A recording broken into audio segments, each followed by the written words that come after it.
Since we've been talking about investing in the fashion business, let's take a look at the companies that did draw investment in some form, the most valuable fashion startups of 2017.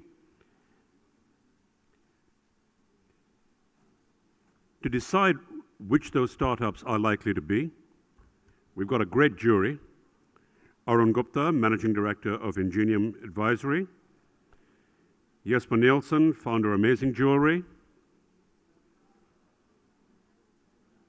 Martin Nordlund Jenen, partner and director at Monili Jewelers in Dubai.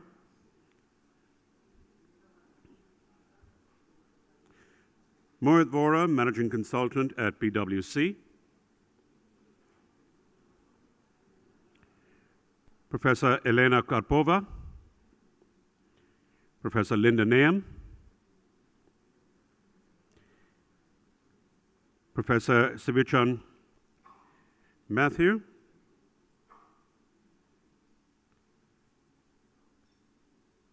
Siewspah, I'm sorry, I really don't have my glasses on at this point. There you are, okay.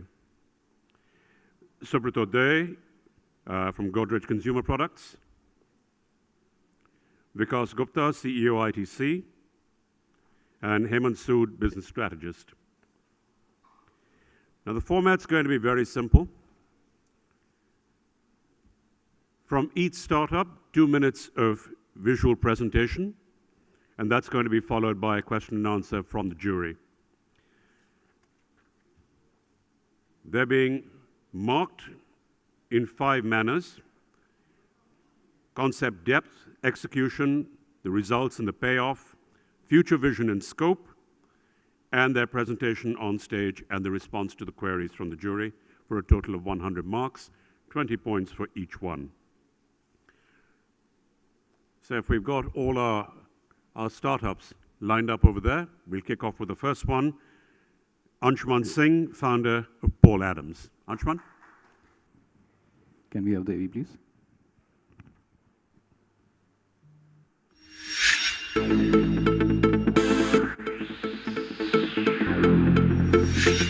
Art is a reflection of your inner self. When you walk down an art gallery, identify a modern art form and think of it enhancing the aura of your living room. That art form is actually a reflection of your attitude, the style statement which you want to make on the society. What if you have means of carrying that style of yours in a form of a lifestyle item? Welcome to the world of Paul Adams. We present to you the most unique collection of bags and accessories with actual handmade abstract designs from our panel of artists across India. A mirror image of modern lifestyle crafted specially for the new you. All art forms are painted on canvas and are copyright of Paul Adams. All designs are made with a single motto of the new you, which is also the brand motto. The brand is available on Amazon and soon coming up with indigenous kiosks in a mall near you. Welcome to the world of Paul Adams and be mesmerized.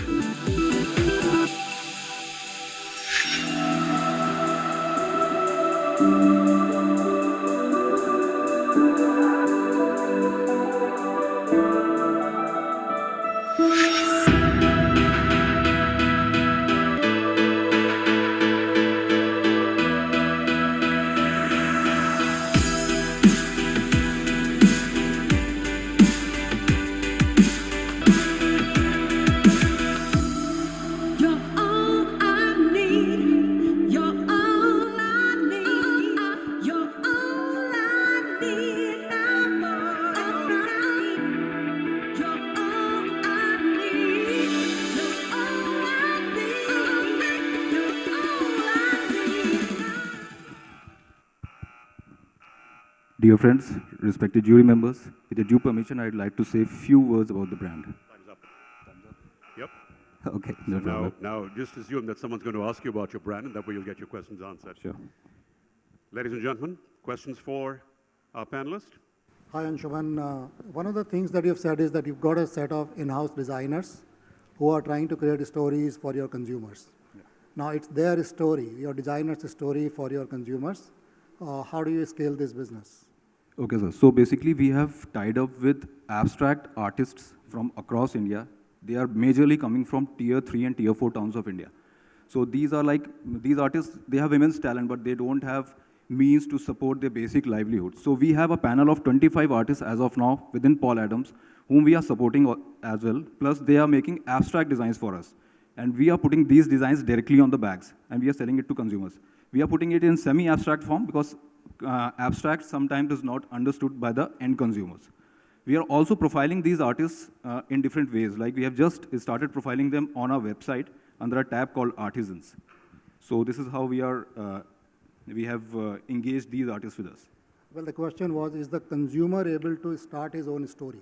Can he create his own design? So, frankly speaking, we have not reached to that state, but we have that in mind. So maybe in future we can do that.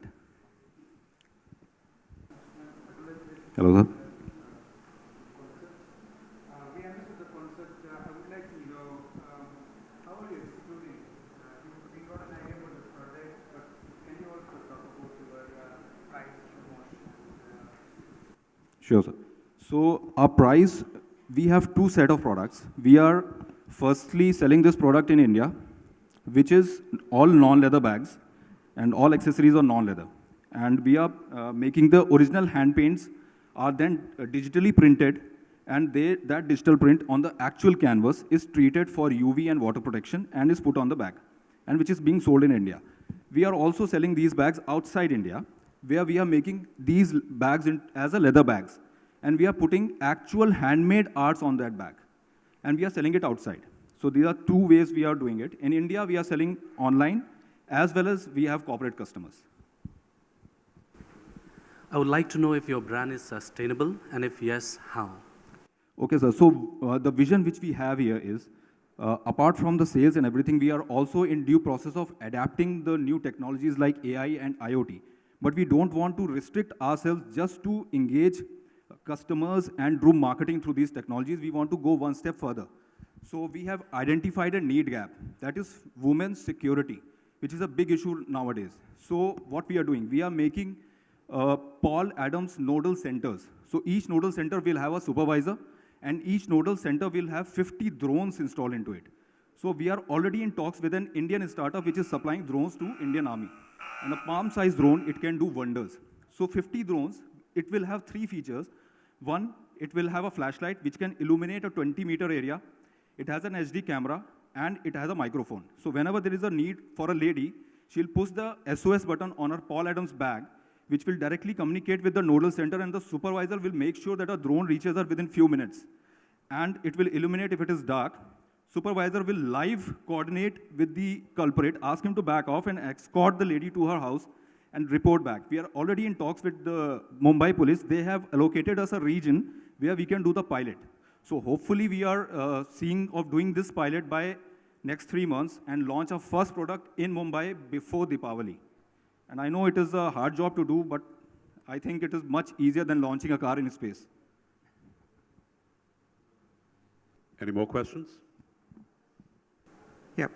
Can you also mention the results so far, how the business is doing? Sorry, sir, I didn't get you. Can you also mention the results of your business so far? You know, how are you faring in the business? Results? Yeah, business results in terms of financial. Okay, so we are just a new startup. It took us 2 years to conceptualize. And last 1 year, we had been found this company in last 1 year only. And till date, we have done business of 22 lakhs under a spend of around 50 lakhs. And 3 modes of doing business: one online, second corporate customers, and third international trades. How many units? How many bags? We have 50 SKUs as of now. No, 22 lakhs is translating into what kind of numbers of bags? So 1,000 plus. And these are repeat customers or unique customers? So international, we have repeat customers. And of course, on Amazon, also we have repeat customers. Okay, thank you, Paul Adams. Thank you so much.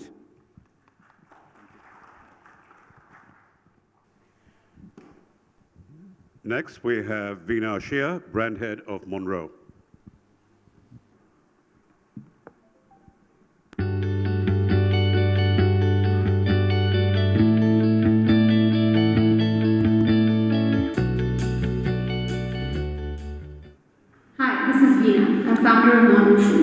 Why did we start Monro shoes? Because we fundamentally believe women deserve great shoes that are just not good looking but also helps them move a lot more freely. How did we build Monro shoes? Primarily on consumer empathy, trying to understand who are we building this for, Indian women. We scanned 3,000 Indian feet just to understand what the feet looks like, what's the shape, and built the whole range accordingly. What did this to us? We were among the first brand to get 1 million USD run rate within our first 15 months of being in the market. Not only that, some of the biggest names in India believe in us, which is Future Group, Reliance, and Shoppers Stop. Not only that, we even managed to crack some of the markets outside India, which is Philippines, South Korea, and Dubai. I believe that for a brand to be built in such good time in India, A, with GST, it has leveled the ground, B, it's a relatively large market, C, this is also a millennial time, which is when a brand can speak the right language, it is felt connected. One of our fortes is marketing. We have built the brand story so strong with our engagement on Instagram, interesting events within the store, whether it's 10 minutes foot rub and then try the new shoes. I think innovation in terms of our approach to market, data-driven attitude, and a millennial way of talking to the consumer has gotten us so far.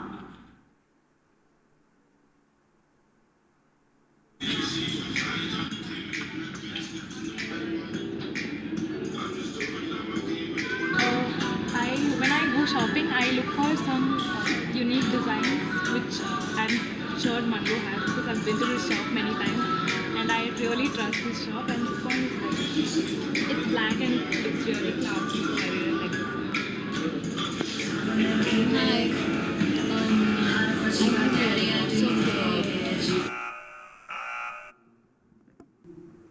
Jury, questions? Yeah, can you share the performance so far about the brand? Yes, we are at a 6 crore annualized run rate. This is within the 15 months of our inception. And I think primarily what we got right is the whole range was built for Indian women, right? So Shoppers Stop, Future Group, Reliance, all signed us up. So now we have a great distribution. So with 15 point of sales, we have reached 6 crores run rate annualized. So it's a very competitive industry, footwear. Within that competitive industry, we're not able to figure out so far, what's the gap in the market that you're trying to address. And 6 crores is fine. I mean, it's not bad with 15 point of sales. But the question comes out that on what axis are you going to compete and win? So I think we have one point of compete, which is consumer empathy. Being an Indian woman myself, I've had a very tough time wearing uncomfortable shoes running around, right? And I think the moment you keep consumer at the center of everything and build products, that's why I got products today to show. Like even what I'm wearing is extremely an elastic shoe, so I'm able to stand the whole day. So I think the primary differentiation is design everything is built to fit the Indian consumer, Indian women, a lot of them who are here, right? Who are traveling, who are working around, right? And so it's a product which is extremely well designed and functional. And every season we try upping our game from that perspective. So every season we launch at least 1 or 2 patented designs of ours which serve this purpose. And is there a consumer or research-based validation? So I think we have a repeat purchase in 110 days. This is a data shared by Future Group. I think that means 3 pairs of shoes per year would get sold. I think that's a very good validation for us. Thank you, Monroe. I mean, this has grown way beyond what we thought, right? And I'm just going to be humble, right? We have franchisee deals signed up in Philippines. We are talking to Namshi in Dubai. I think from here, we're quite poised to grow in. Now, whether we'll reach 100 crore revenue in 5 years or 7 years, that's the only dilemma. I think we'll definitely make it there.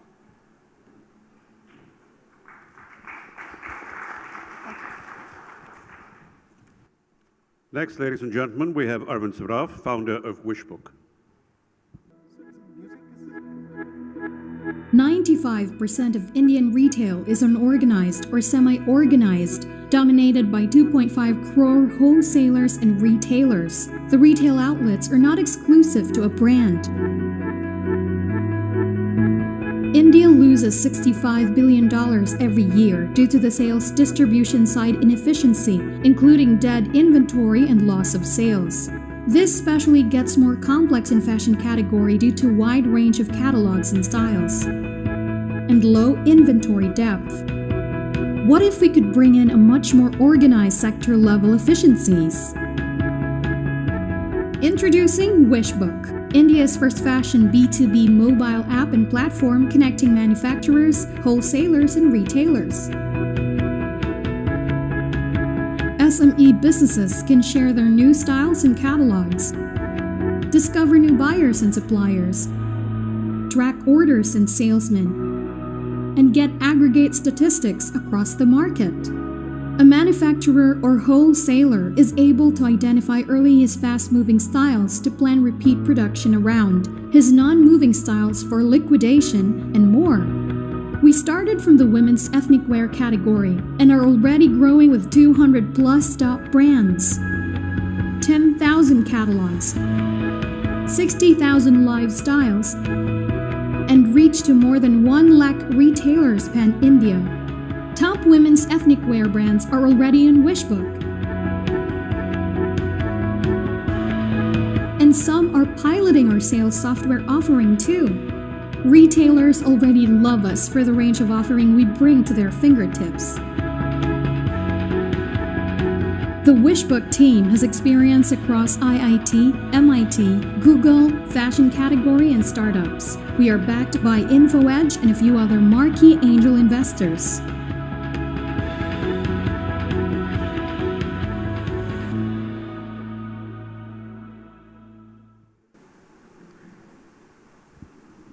You need a mic?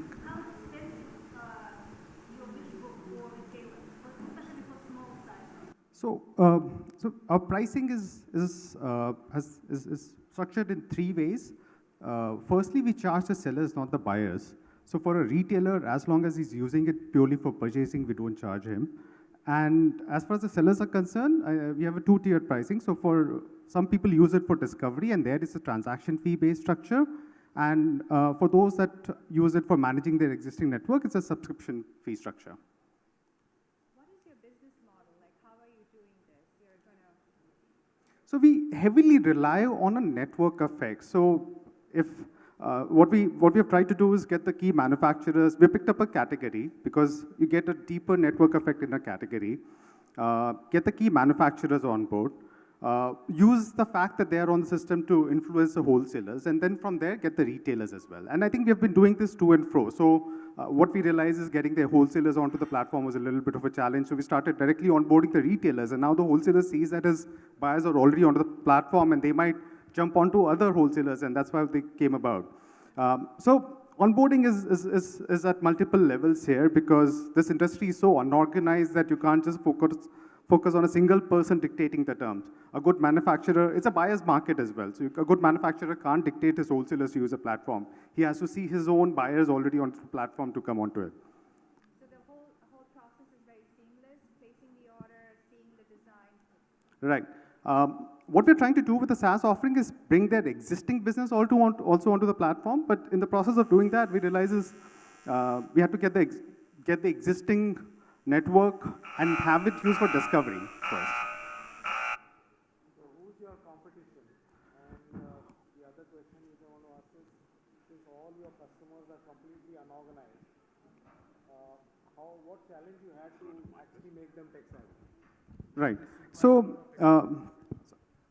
on the competition part, so there are a few players who are trying to look at B2B marketplaces. There's Zoran, there is Wholesale Box. So the interesting tidbit is the way B2B industry and B2B platforms are evolving are very different from the way the B2C platforms evolve. B2C, you kind of had a copy of Amazon floating around the business, right? Because people knew Amazon worked and something similar has to work. But Indian retail is so unorganized, is so different from, say, US or organized retail. One has to do a first principles problem solving here. So there are companies which are trying to do that, and for us it's exciting because people realize that it's a large enough category that needs to be addressed to for the survival of it. And what is the second part of the question, please? I was saying that all your the challenges, right? technology savvy, how do you overcome that? So I think a few things have happened in this industry. First, a few specific attributes about this sector. A lot of youngsters have got into it. So we have some data where 66% of businesses, the owners or the promoters are less than 40 years of age. Second generation is coming in. And because these are single owner-run businesses, the decision-making is very fast. So while technology awareness is low, a lot of these guys have started using WhatsApp. For us, all of them have smartphones now. So installing a new app, new product is much easier for them. They're used to having digital images of the product because of use of WhatsApp. So few things have aligned, and the network effect has worked out best for us as opposed to any kind of influence that we might exercise on them. But it's a long journey. I won't say we will get the entire network in the next 3 months or so. It's going to be a few years of work too, and it's bound to happen. Industry can't survive without that. How many brands do you have on board? So 200. So we focused initially on the women's ethnic wear category, and we have 200 plus top brands in this category. When I say top, so a lot of these brands don't own their retail outlets. They sell through a channel. But these are brands which can be anywhere from, say, 10 crore to 500 crore annual turnover. Yeah? So every week we have 200 plus new catalogs. Each catalog may be about 15 styles. You're talking of 3,000 new styles every week, at least. Since your business model is to maybe connect a lot of small town, retailers and vendors into this platform, what is your plan to reach out to, these maybe almost a crore plus retailers? See, I'm not saying our business plan purely relies on the small town retailers. I think that's an entry point because the need for a solution like this is much stronger there than it is for the larger guys. The larger guys might think, or they probably think that they're already connected to suppliers. In fact, they aren't as well. So we have had few clients who were initially resistant to the idea because they thought they were already connected to suppliers. Once they started using it, the kind of discovery that they made in terms of new suppliers, etc., they didn't know ye bhi hai market mein. I didn't know that these were brands and these were categories that existed, or these were the catalogs that were coming in. It's just that they come with the premise that they already know the market, but with the kind of offering you have, the kind of brands, the number of brands you have, there's no way you can physically, without any kind of organized solution, be in touch with your suppliers or track your supplier offering. So I think it's just that the smaller guys are the entry point, but the larger guys have dedicated sourcing teams. And one of the feedbacks we received from Asopolo, which is one of the larger retailers in Ahmedabad, is, "Acha, isse tumhari sourcing team aadhi ho jayegi. We can cut down our sourcing team to half." Right? So that's the kind of value add that these guys are also seeing as well. Thank you, WISHBOOK. Next, ladies and gentlemen, we have Meeta Singh, co-founder of Carpenter Jeans. Good afternoon, everyone. Good afternoon, everyone. It's indeed a pleasure and honor to introduce myself. I'm Meeta Singh, co-founder of denim brand located in Delhi named Carpenter Jeans, which is dedicated to casual, appealing men. India has a rich textile history and is known for making denims worldwide, but we lack in product development. So we hardly find any local denim garment recognized on the world platform. My idea was to fill that gap. So me and my husband, Joginder Singh, who is also a co-founder of the company, started this label. The USP of the brand is an affordable fashion wear denims. Taking care of a very price-sensitive domestic market, the range starts from 999 to 1800.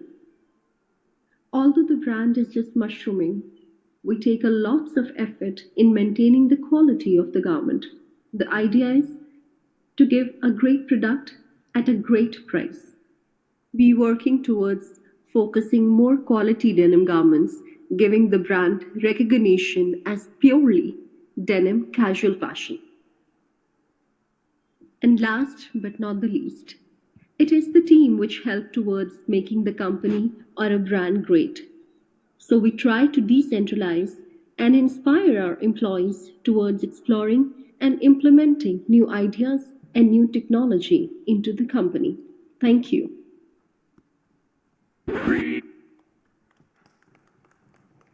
Who do you consider your competitors to be, and how do you think your brand has a competitive advantage over them? See, if I talk about the competitors, there are not many. Domestic market, if I talk about, I have Mufti and Spiker. But then there's a price gap in between very low price range and a very high price range, specifically if I'm talking about the denim market. Averagely, the lower category is around 600 rupees MRP on an average, wherein if I talk about big people like Zara and all these people, they have MRP of 4,000 rupees or something, wherein our price range is in between 1,000, and I just try finishing it off with 1,500-1,600. But there are a few styles which I make it for 1,700-1,800, but averagely we are making this one of our basic range which we keep it below 1,000 range, and which is very sellable. Beside the price, why a consumer would want to buy your jeans? It's a growing market, and we don't have any specific brand who is just related to denims. So we were specialized. I was doing FOB for some of the people, like Zoe and Benetton. I was doing the design consultancy. So I thought of an idea of going ahead with just the denim brand. We are doing menswear at present, but autumn-winter collection, we are starting up with the women's wear also. Yeah. Again, other than the price, I don't see any differentiation. How do you differentiate your product from other products? Mufti and Spiker is that you mentioned. And also, what's your plan for growth? How many pieces are you wanting to sell in the next fiscal, for example? We started this label in the year 2011, and right now we are doing around entire North India. We are present in around 12 states, and then we are making around 10,000-12,000 pieces averagely in a month, wherein the basic, the most MRP is, the sellable point is 999 and 1299. So I think there's a lots of growth coming up.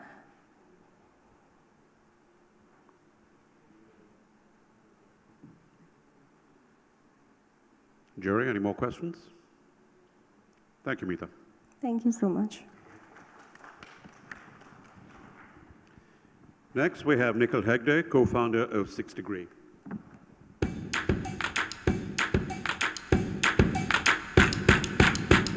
Six Degree is a platform that provides a range of services to fashion professionals. We at 6 Degree work closely with designers and guide them to elevate their brand value.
Nice video.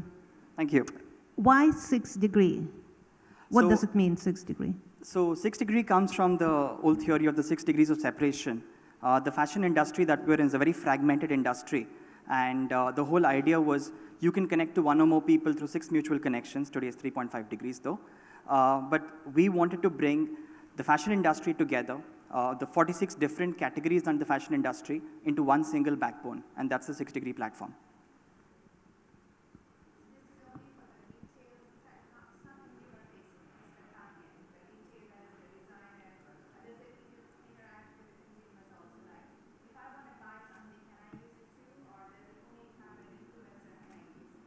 At the moment, it's primarily a business-to-business application. We are catering for business and transactions within the fashion industry. Having said that, the amount of technological push that you would need from a B2B to B2C is quite marginal. So in the second quarter of this year, it's going to be opened out to the B2C industry as well. Absolutely. I would like to know the marketing strategy of your business. So we are primarily very digital heavy. That's been our main marketing push. But in terms of brand equity, today we've partnered with some of the largest fashion properties across India. Lakme Fashion Week is one of our largest partners. And 6 Degree today is actually has the rights to the entire runway of Lakme Fashion Week, where we showcase our designers on the runway, we groom them. There are models who get opportunities to showcase on the runway through us. So primarily, that's been the mecca for us for client acquisition and marketing strategy. So can you list down which are the 6 degrees that you're talking about? How many designers, how many stylists, how many models that you have already signed up? And then what's your plan of enrolling them more? Okay, so today we have nearly 300 designers who work with us. In terms of models, we have close to 500 models who've signed up.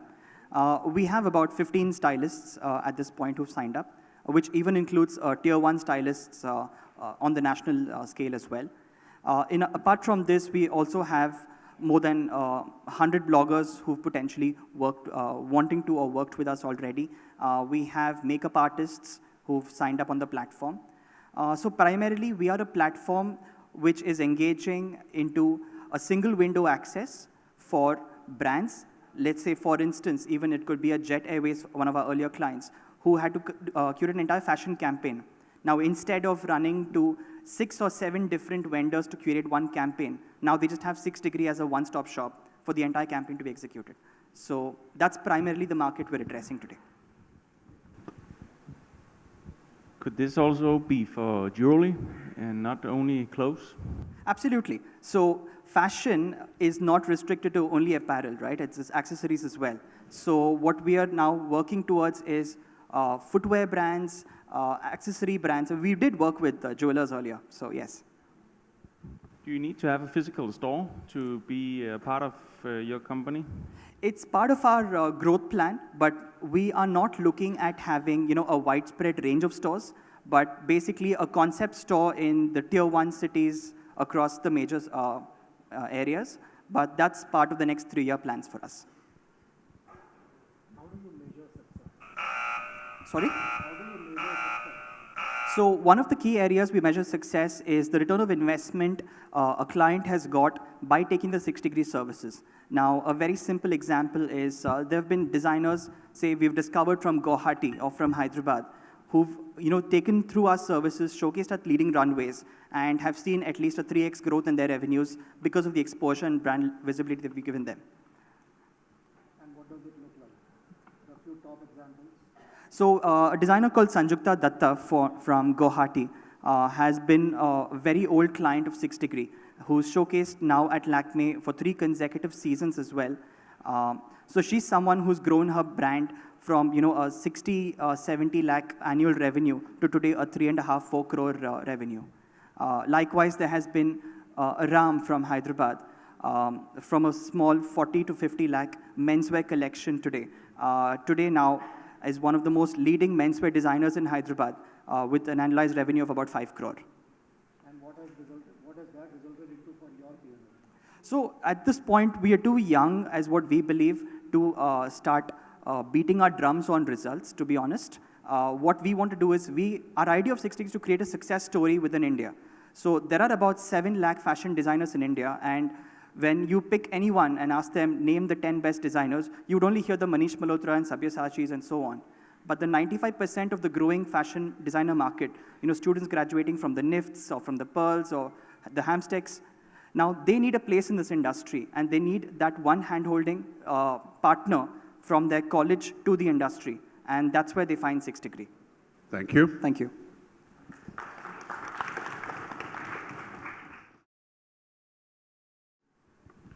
Next, ladies and gentlemen, we have Rishabh Manot, founder of Questerra.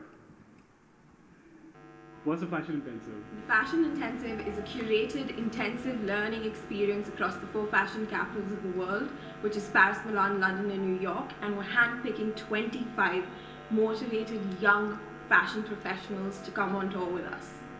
Why are you doing this? The importance of global perspective is so important to me. I feel like travel and understanding different cultures and applying it to your line of work, especially in a creative field, adds so much value to you as a brand. And I feel like this is the perfect opportunity for young people who don't have the exposure to gain the right kind of exposure in the fashion industry. How did they go in the intensive? So let's take, for example, a day in London. London is the creative, the communication capital of the world, and what we're going to be showing you are places like the Vogue house, where Condé Nast was born, where Vogue was like coming to life, where British Vogue is given so much importance. You understand styling, photography, you're going to learn about journalism, you're going to understand how magazines are created, how editorials are shot, and things that you can apply to your work, whether it's the Vogue house or getting inspired by the streets of Camden or the Dover Street Market. These are such valuable inputs for you, and we're going to be taking you to all these places to get inspired.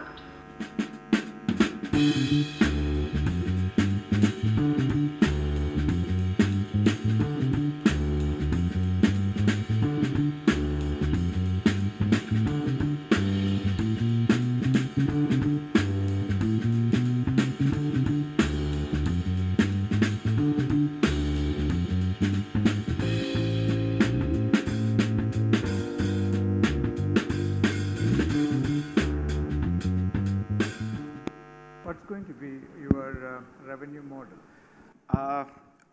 The travelers pay for themselves, of course, but we've till now. Are you asking for my past numbers or through the future?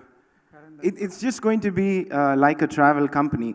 So the travelers come on board, they pay for themselves, and then they go. For the Fashion Intensive, we've signed up about 15 individuals right now at a price of 4.5 lakhs per person, plus the taxes. So that's what we've done for the Fashion Intensive. Before that, we've done an Architectural Intensive, which was priced at about 1.5 lakhs, and we had about 17 people for that. Ma'am, I'll just give you a case in point. The Fashion Intensive has 15 people. The youngest is 21, who's just passed out of a Pearl Academy. The senior most on show is a 34-year-old woman who was the chief stylist for a brand called Aboff. And so the spectrum is from just passed out students to still studying to someone who wants some sort of a midlife inspiration.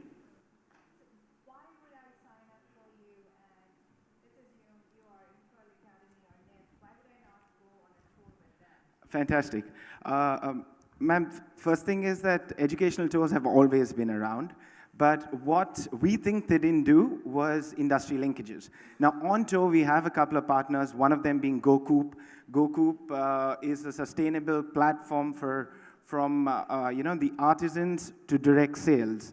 Now, GoCoop is working with us so that our 15 travelers can go and get them more marketing opportunities in Europe, do market research for their next line. So like that, we're working with real corporates across the spectrum that I don't think is quite available. Plus, we also have a mentor. One of our mentors is, of course, Gil Nevo, who's a communication expert. He has 2 Emmy Awards with him. And so that kind of an experience, I'm not really sure if the academia is giving out right now. Is it customized or you have? Absolutely. absolutely customized. From start to finish, we sit down, curate every experience. In Milan, we take them to the museums, to academia like the Marangonis of the world and the other institutions. And every week in every city, there are exercises to be given. Like when they're in Milan, they'll be designing a collection based in their impression of Milan of 1938, just to try and get them to think. When they're in Paris, they're designing a capsule collection based in Paris of current day. And London is, of course, communication hub. So the week in London has communication tasks. Paris, being the business hub, has business-related tasks. And how long have you been in the business? We're only an 8-month-old company, and the architectural intensive was the first one. We've been very fortunate that the academia has taken well to us. I've been fortunate to go to 5 NIFTs in the last 1 month and speak to various lecturers. They've given us their podium. And yeah, the industry is taking well to this kind of a platform. But to answer your question, we've been in the industry only for 8 months now. And how do you see yourself growing? Fantastic. Now, there is so much inspiration around the world, including here, including the villages. I ideally envisioned the world to see what India has to offer, but we changed the model first because fashion capitals is an easier thing to sell, to be honest. Going forward, I see a lot of people coming into India, seeing the work in a Gujarat or a Tamil Nadu, the Kanchipuram saris, or the Northeast, or Kashmir. And there cannot be a place where there's no inspiration. So as far as we can curate something which has a clear module of learning and networking and growth, I think the sky's the limit. So we could do a makeup study of Japan. Japan has, I think, one of the highest makeup per capita sales. So imagine going there for a week and studying and networking with them. Or a flea market tour of India where young designers who are still starting out can go and present and get a taste of business. So we're looking at empowering, and every window of opportunity is open for that. Why industry partners would want to work with you? Like, let's say people in Japan or in Milan or London. What's in for them? So we've been fortunate now that when we approach them, considering this is a learning module, they're up and coming, but that is not sustainable. So like our mentors, we will have a payment model for the educators in the local places. So either we can give them something in kind in terms of networking or business opportunities, or maybe a flat consultancy fee. Thank you. Thank you. Thank you.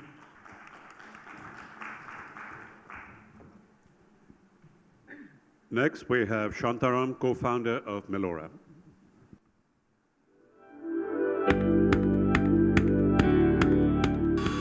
Ma, take out that lace wala gold necklace now. From my drawer. Gold? Matlab, real gold? Haan. Since when did you start buying gold jewelry?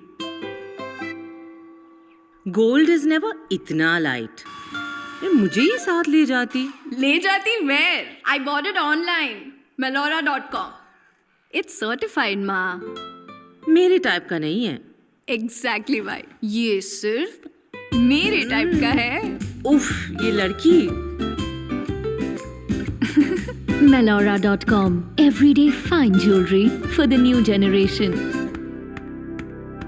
My vision at MELORRA is to bring jewelry, fashion and technology together, which has never been done in the world of jewelry before.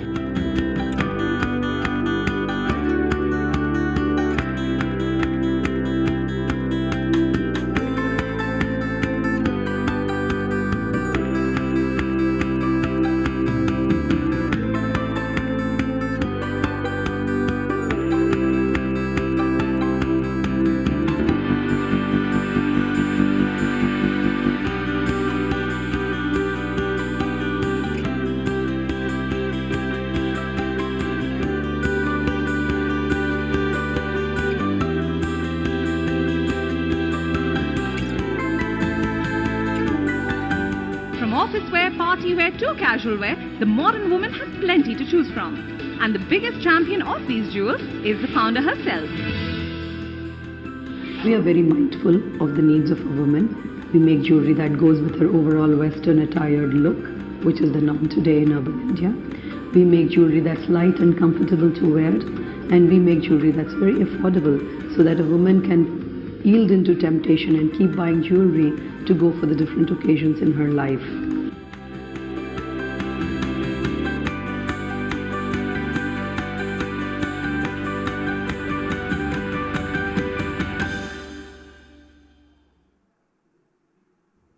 In India, people go to the jewelers who are next to their locality, or maybe next to their homes, where they trust that craftsmanship over there, where they get to see the purity of the product and all.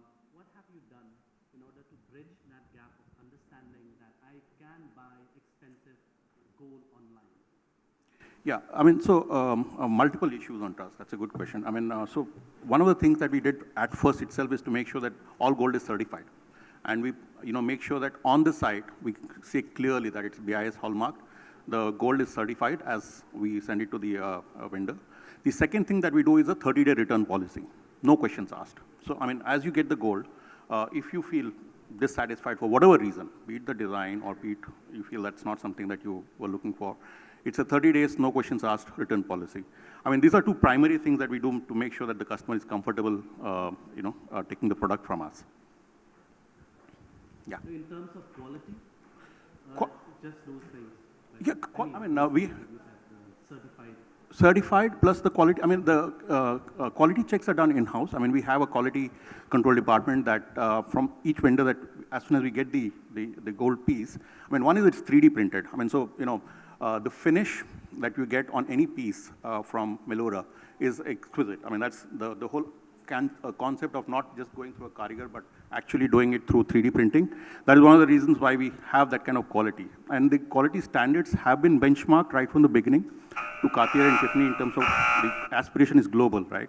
So to have that, and I mean, so all quality standards are pegged to that when we look at, I mean, any piece being printed, 3D printed, quality control is done intensively by us before it's actually dispatched to the customer.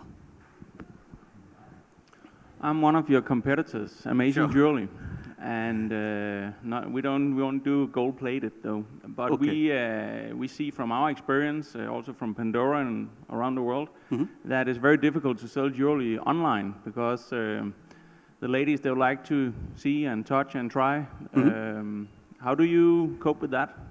Yeah, that's a good question. I mean, that is the. Let me supplement the question. In fact, my question is also now selling jewelry. I mean, jewelry is a women's dream and it's a good market, but then selling jewelry online poses certainly challenges. So can you list down the major challenges that you have in front of your business?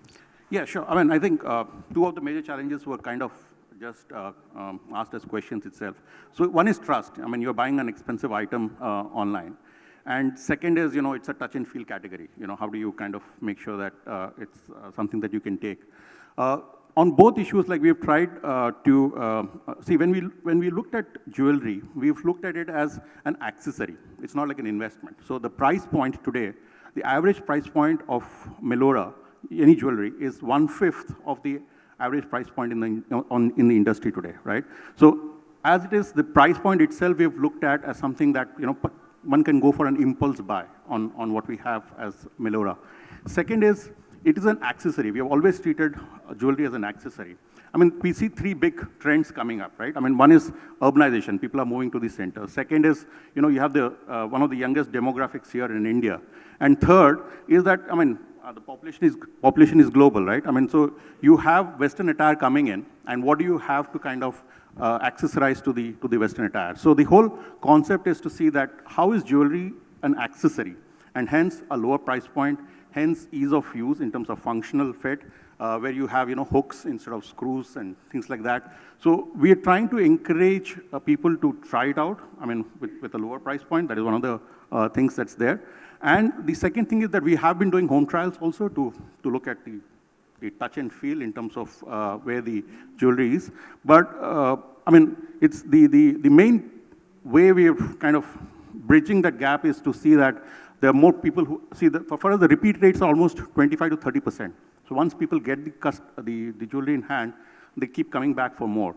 So one way to encourage trial is to see home trials. The second is to make sure that the price point itself is low, that encourages trial. Third is to ensure that it's a 30-day no questions asked return policy that they get. But the problem is often that they don't know what size they use, for instance, and still, even though you say you're cheaper than your competitors, that doesn't change the fact that the girls, they would like to touch and feel and see what it is. So Sure. I mean, do you have any specific strategy or model besides, okay, buy it, get it home, try it, you get 30 days where you can send it back? Is that the only approach? No, so we are just 18 months into business. I mean, the objective is also to have experience stores for us, right? I mean, it's a question of how much money do you have in the bank to kind of open up stores, right?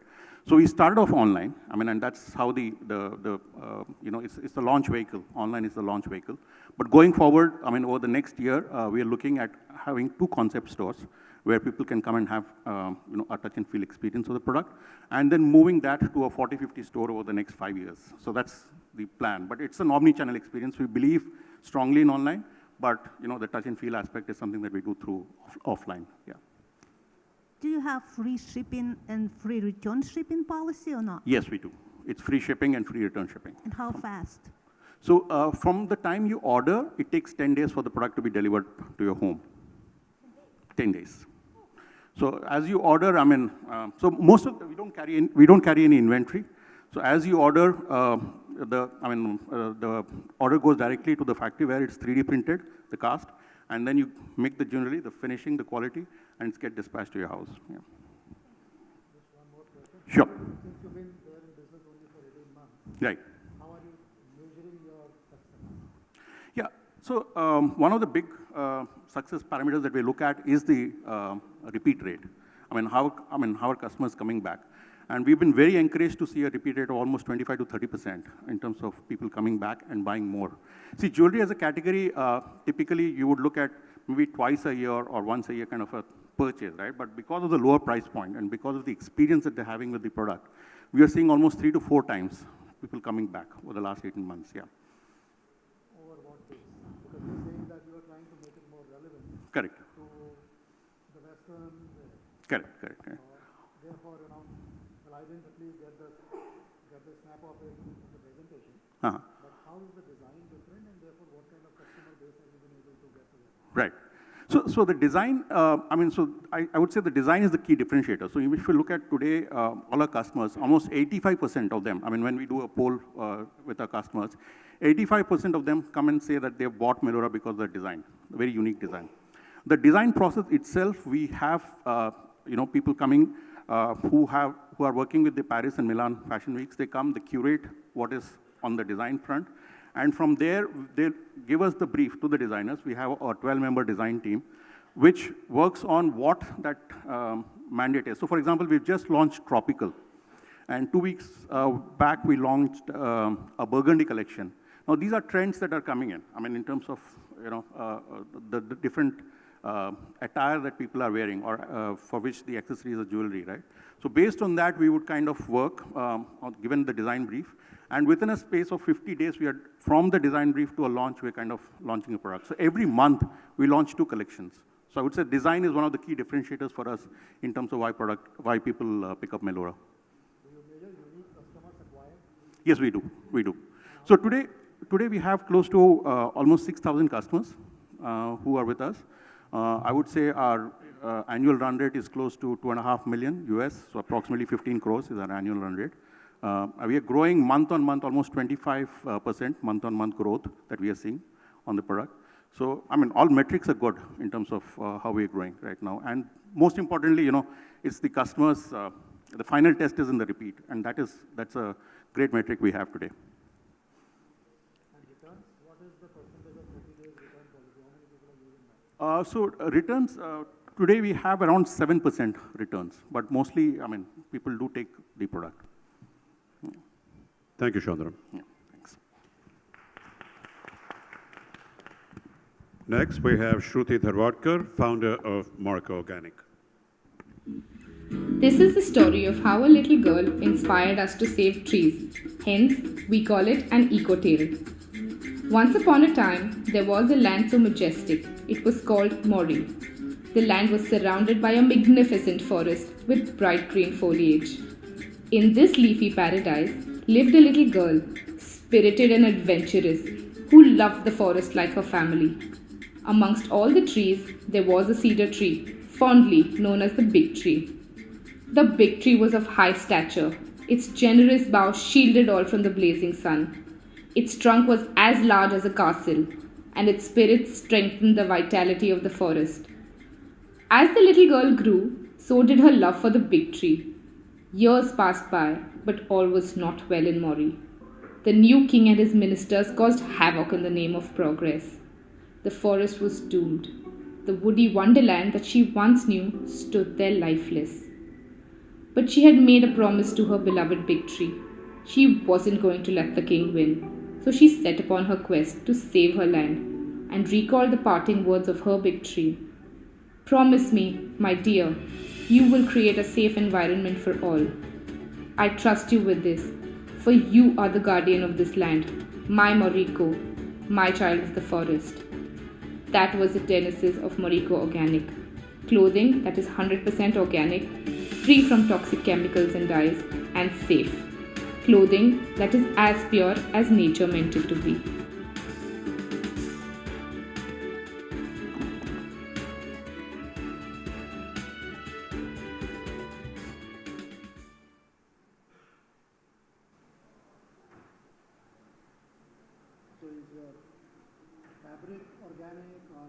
Our entire supply chain is organic.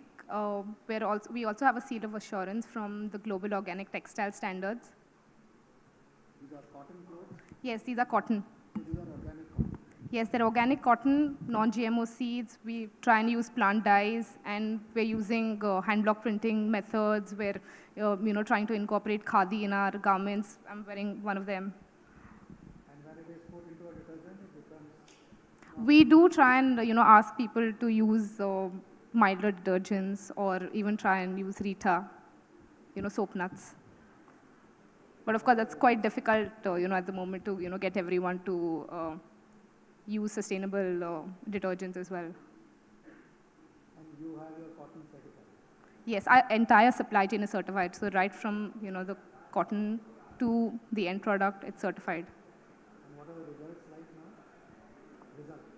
The results, we are a self-funded company at the moment. We're just about a little over 2 years, and we're still in the phase of creating awareness, because most people don't know that even clothing can be organic.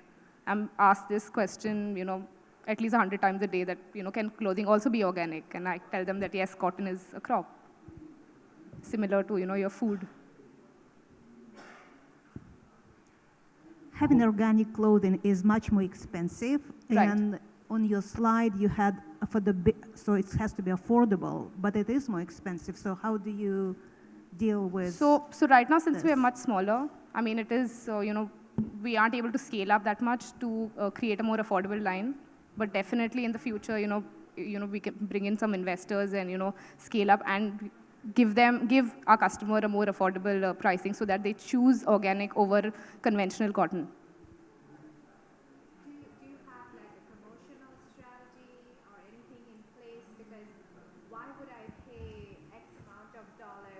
Right. More. Because I mean, it's of course quality over quantity. I mean, we need to think why fast fashion is so cheap. Why is something like organic cotton, which is everybody understands that yes, it's important, it's good for the environment, it's good for the wearer and the maker.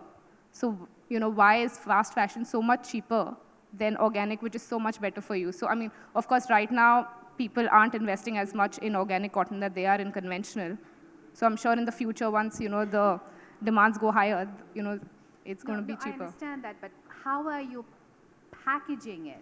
Like, if you want me to buy, I need to see some benefits, right? Right. So why would I? What's your strategy in terms of packaging or promoting it? I mean, the easiest way what we can look at right now is creating designs that people really like. So they would ideally buy it because they think it looks beautiful, or they like it more than what they think is good for the environment.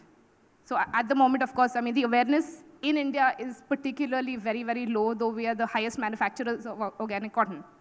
But it's still going to take a little while, but I'm sure we'll get there. In how many stores are you present? We aren't present in too many stores right now. We're self-funded, so we're just trying to get there. What is your distribution strategy?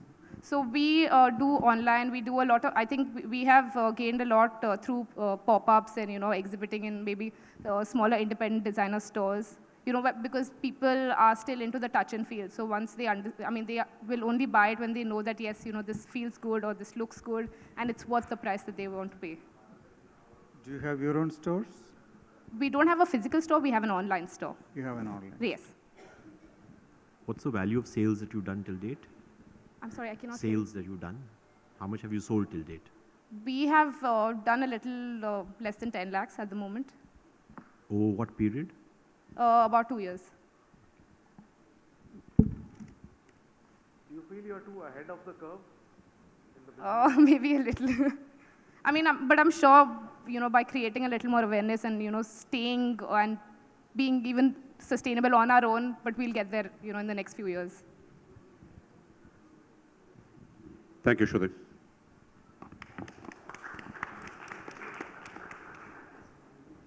Next, we've got Sushil Modi, founder of iFocal Solutions. Hi, I'm Sushil Modi, founder and director of X Plus Dernier Cry. X Plus Dernier Cry is our dream project with the vision in mind.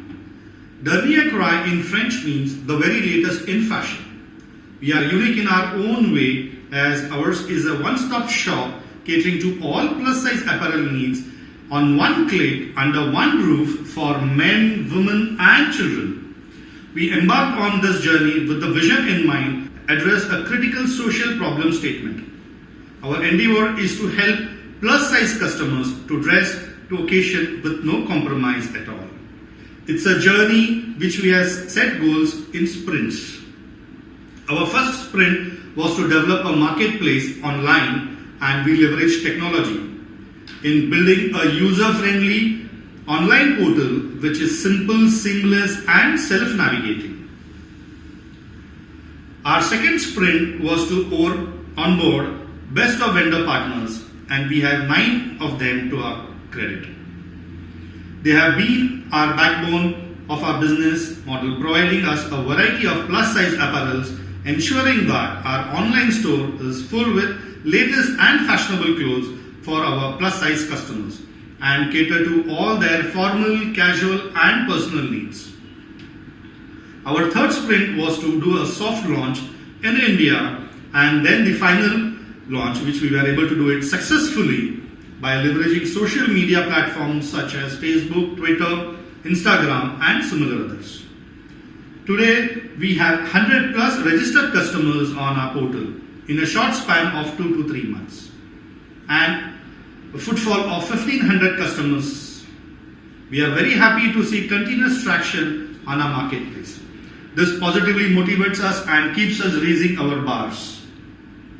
We want to focus our energies and investment this quarter into branding and marketing our marketplace. Build a robust partner network and make latest in fashion available for our plus size customers. Our vision is to spread geographically outside India by the end of... Hello, good afternoon. What is the name of your business? X Plus Dernier Cry. Dernier Cry is a French word. The meaning is the very latest fashion. So it's X Plus Dernier Cry. At least in the United States, plus size has a negative connotation. Have you thought about maybe, and I'm not sure, maybe it's not the case in India, have you thought maybe calling it something different than plus size?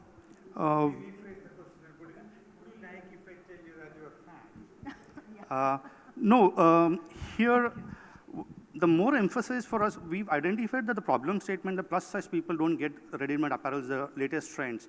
So I'm coming to that. So the main reason we are focusing more on the product offerings, and Niehm, we think people will get accustomed to it, and As of now, till date, we haven't found any negative remarks from any of our customers till date. The word plus, as my colleague is saying, is very negative. I'm a big guy, right? Yes. A big guy from Europe. Yes. But I don't see myself as a plus that needs a 7 times XXXL. For me, that is a plus size company is for 7 times XXXL. At least in Europe, it's like that.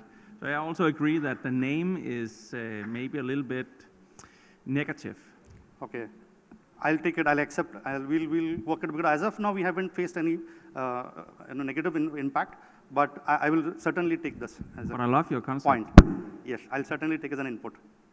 Sure. So what about sizing? Sizing in India is still not standardized. So how are you saying this is plus and this is like, how are you buying? Okay. We have product offerings, we start from Excel and above, so we don't showcase anything below Excel. Number one. So we have one of our partners showcasing up to 9 Excel. So once, suppose a person is buying and he has a confusion like whether the 3 Excel or a 4 Excel will fit me, what we have done is we have incorporated a widget. So the widget will tell you, you have to certain criteria. Like you have to mention your height, your weight, and your body size. There are options. So based on that, the widget will promote you and that says that this is the right fitment for you. So that we have already incorporated on our side. So we have already resolved the size issue. Is that software built in-house? No, we have taken from a third-party vendor, that the particular widget. Who are you using? Size and fit. Yeah. What are the sizes available on the website? From Excel to 9 Excel. And it's easy to find manufacturers who would cater only to that size set? We have, till date, right now, we have around 9 of them, and we have already in the midst of talking to 10 different vendor partners. What happened is, in India, we have a lot of plus-size brands available, but the thing is, it's catered all over. It's not in one particular place, so people are not aware of it. So we are trying to bring all those brands under one roof and have all the product offerings in day-to-day wear, formal, casual, undergarments, lingeries, to the plus size, under one roof at a click of a button. So that's we are trying to get it. I have a question. On your website, there was men, women, and boys. What about the girls? They're not big?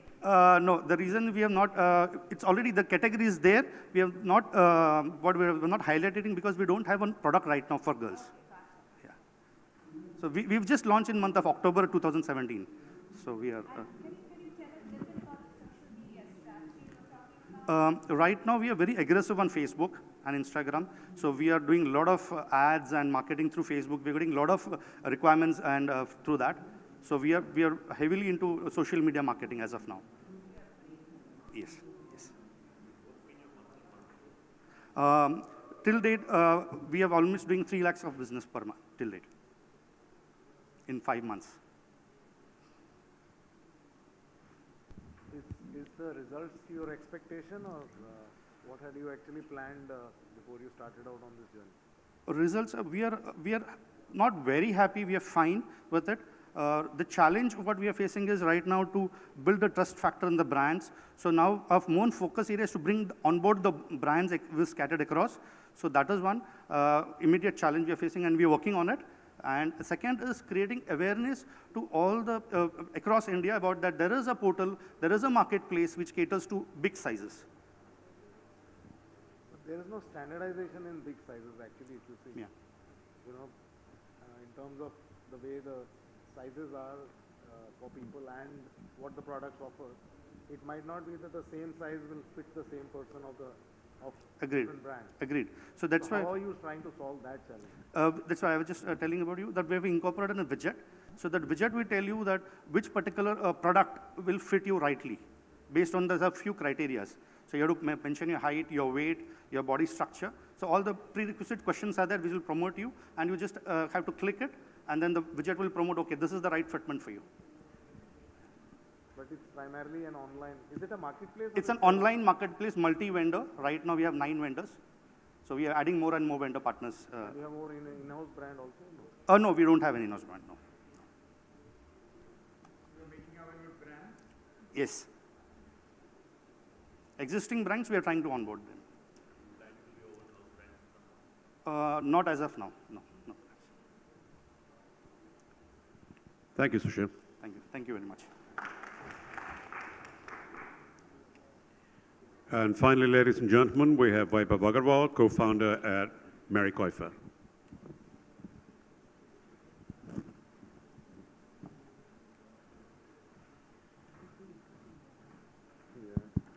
Good afternoon, everyone.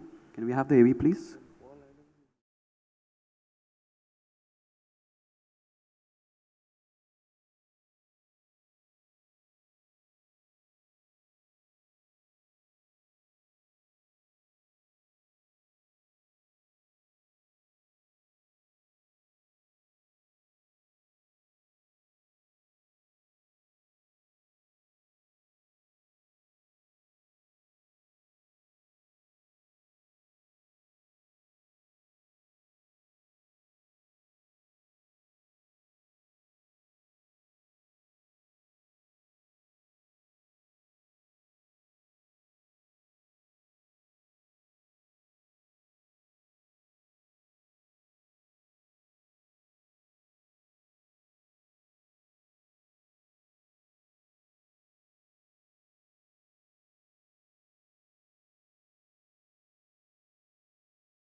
Thank you.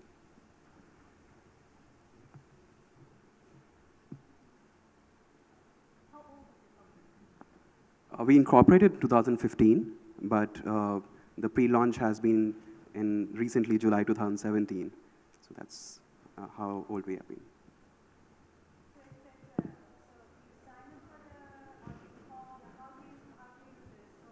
So we have a website, makeoifer.com, where people can sign up and provide style requests. We've also have a WhatsApp number and a calling number, so people can directly just call up and tell their fashion query, and we can book an appointment, and the stylist which has been booked, they'll go to their residence and provide the styling services. It's absolutely in person. It's a doorstep service.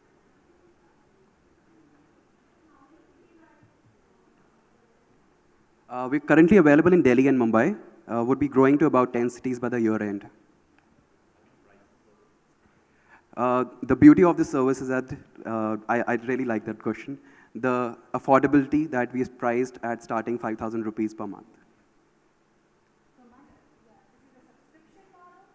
Yes, for the renewal basis, so it's from a wardrobe management service, it's a subscription model that on 5,000 rupees per month, you get 2 full wardrobe styling sessions and 10 additional styling sessions with the stylist. So the stylist would come down to your place, do a summer styling and a winter styling, which would have meet the stylist and doing the research of for the shopping, the wardrobe analysis, shopping with the stylist, which is only a try and buy session, and the whole lookbook created, like 24 looks per month, every month, and you're absolutely sorted. You just don't need to think, what are you supposed to wear in the morning tomorrow? So it's a combination of the curation of existing clothes in the wardrobe, as well as the new articles which are shopped for the wardrobe. From the wedding styling, it's all new that we take from the designers, and then there are fashion styling services as well. Where's your company based? We are based out of Delhi. And you cater pan-India? We are currently catering to Delhi and Mumbai, but would be expanding to about 10 cities by the year end. That means different pricing because of the distance? No, they would, so we would have freelance stylists. So we've had a collaboration with Pearl Academy and other institutes across India. So the requirement of styling is there across India. So the stylist and the colleges are there across India. So the students who are graduating from all these institutes, there is a huge demand of jobs for such students in fashion styling and personal styling. And personal styling is one of the categories that has not been explored by any company till yet. So we're creating a new job opportunity for all the women out there in India. It's going to be women, development, women entrepreneurship as well. We're bootstrapped till now. We've had 50 clients till now. From July 2017 till date, and a revenue of about 2.5 lakh rupees. We expected revenue about 10 lakh rupees by July 2018, sorry. What are the challenges that you face? Thank you for asking that question. The basic challenge that we have got is, since it's a new industry in service, we went to Urban Clap, the basic app that would provide styling services or the services to the people and take our voice to people. They said, we don't have a category till now. We went to wedding planners. They said, we have wedding planners, but we don't have a category for stylist till now, wedding stylists.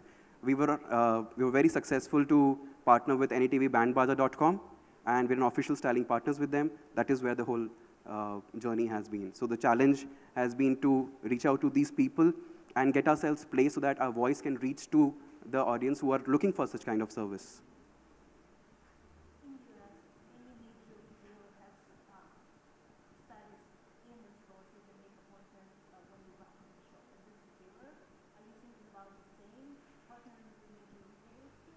There's a different strategy.